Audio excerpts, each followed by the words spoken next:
Republic channel के संपादक संस्थापक अर्नब गोस्वामी ने माफी मांगी है। कांग्रेस ने माफी स्वीकार करने से इनकार कर दिया है। I am sorry, बाबू। सुजीत नाथ की इस रिपोर्ट में दीपांकर गांगुली को तुर्की में बीजेपी का संयोजक बताया गया है। अगर तुर्की में कांग्रेस के दफ्तर का होना गलत लगा तो बीजेपी का दफ्तर है या नहीं पड़ताल कर लेते और साफ कर देते। बीजेपी दफ्तर खोल सकती है तो कांग्रेस क्यों नहीं खोल सकती। 2015 में तुर्की में प्रधानमंत्री मोदी के नाम से डाक टिकट जारी हो चुका है। तुर्की के राष्ट्रपति एर्दोआन और प्रधानमंत्री मोदी कई बार मिल चुके हैं। रिपब्लिक चैनल ने तुर्की में एक इमारत को कांग्रेस पार्टी का दफ्तर बता दिया। Did you know, viewers, the Congress party has a registered office in Turkey? That in 2019, Rahul Gandhi said that we must open a big office in Turkey. I am sorry, बाबू। जबकि कांग्रेस का वो दफ्तर नहीं था, तुर्की की नगरपालिका का कन्वेंशन सेंटर है। कांग्रेस का कहना है रिपब्लिक टीवी ने गलत इमारत की तस्वीर दिखाई ताकि पार्टी की छवि धूमिल की जा सके। इस बात को लेकर कांग्रेस ने बीजेपी के आईटी सेल के प्रमुख अमित मालवीय और रिपब्लिक चैनल के संपादक अर्नब गोस्वामी के खिलाफ एफआईआर कर दी है। वीडियो में जिस वीडियो को लेकर विवाद हो रहा है उसमें आवाज तो अर्नब गोस्वामी की ही है, जिसमें वे कांग्रेस पार्टी से सवाल करते हैं कि आपका तुर्की में क्या बिजनेस है। What kind of business does your party have in Turkey? Istanbul Congress centre की इमारत दिखाते हुए दर्शकों से पूछते हैं कि आपको पता है कि कांग्रेस पार्टी का तुर्की में रजिस्टर्ड दफ्तर है। 2019 में राहुल गांधी ने कहा हमें तुर्की में बड़ा दफ्तर खोलना चाहिए, अर्नब कहते हैं। कांग्रेस का कहना है कि उसे बदनाम करने के लिए यह झूठ फैलाया गया। क्या 2019 में राहुल गांधी ने यह कहा था कि तुर्की में कांग्रेस का बड़ा दफ्तर होना चाहिए? यह बीजेपी कर्नाटका का ट्वीट है 12 नवंबर 2019 का। इसमें लिखा है कि धारा 370 की समाप्ति के बाद संयुक्त राष्ट्र में तुर्की ने पाकिस्तान का समर्थन किया।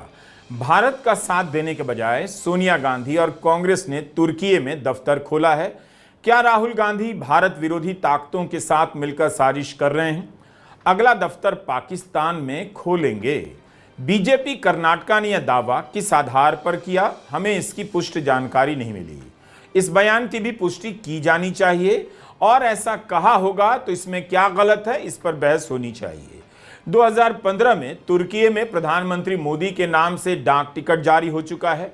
तुर्की के राष्ट्रपति एर्दोआन और प्रधानमंत्री मोदी कई बार मिल चुके हैं। 2023 में जब एर्दोआन चुनाव जीते तब भी प्रधानमंत्री मोदी ने उन्हें बधाई दी और भारत और तुर्की के संबंधों में बढ़ोतरी की बात की, लेकिन उसके बाद भी प्रधानमंत्री मोदी और एर्दोआन कई बार मिल चुके हैं। 2022-23 के बीच में अलग अलग सम्मेलनों के साइडलाइन में मिले हैं। G20 में भी एर्दोआन भारत आए, तब क्या उनके खिलाफ कोई इस तरह का अभियान चला था, धरना प्रदर्शन हुआ था? अर्नब गोस्वामी ही इन सब बारे में बेहतर बता सकते हैं और यह भी कि उन्हें यह जानकारी कहां से मिली कि राहुल गांधी ने ऐसा बयान दिया था कि तुर्की में कांग्रेस का बड़ा दफ्तर बनना चाहिए। लेकिन राहुल गांधी ने भव्य दफ्तर बनाने की बात की, इसकी जानकारी अर्नब को कहां से मिली, वही बेहतर बता सकते हैं या कांग्रेस बता सकती है। लेकिन जिस इमारत को कांग्रेस पार्टी का रजिस्टर्ड दफ्तर बताया जा रहा था वो तो गलत निकली। वो इमारत तुर्की की नगरपालिका की निकली। यह ऐसी चूक नहीं है कि नाम की गलती हो जाए, हमसे होती है पढ़ने में। एक इमारत को आप कांग्रेस का रजिस्टर्ड दफ्तर बता रहे हैं तो कम से कम रजिस्ट्रेशन नंबर तो चेक कर लेना चाहिए था। जिस यूसुफ खान का नाम ले रहे थे उसी से पूछ लेना चाहिए था।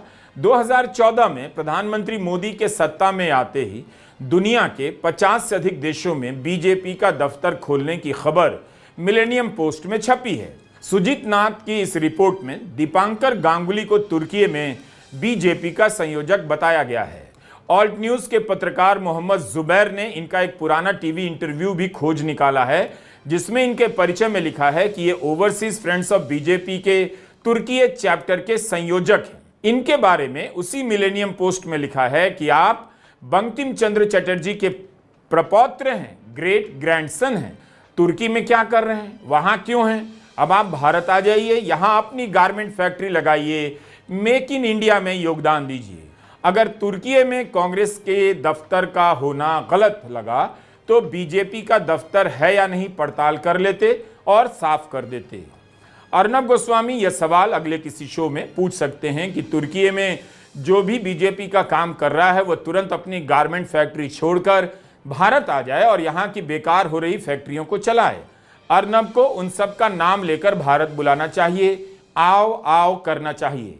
अर्नब गोस्वामी कह रहे हैं, मैं समझ सकता हूं कि कांग्रेस का असम में हो सकता है दफ्तर, गुजरात में हो सकता है, मगर तुर्की में इतना बड़ा दफ्तर खोलने की क्या जरूरत थी? तब तो बीजेपी से भी यही सवाल करना था कि बीजेपी को तुर्की से लेकर दुनिया के अन्य देशों में अपने संगठन के विस्तार की क्या जरूरत थी।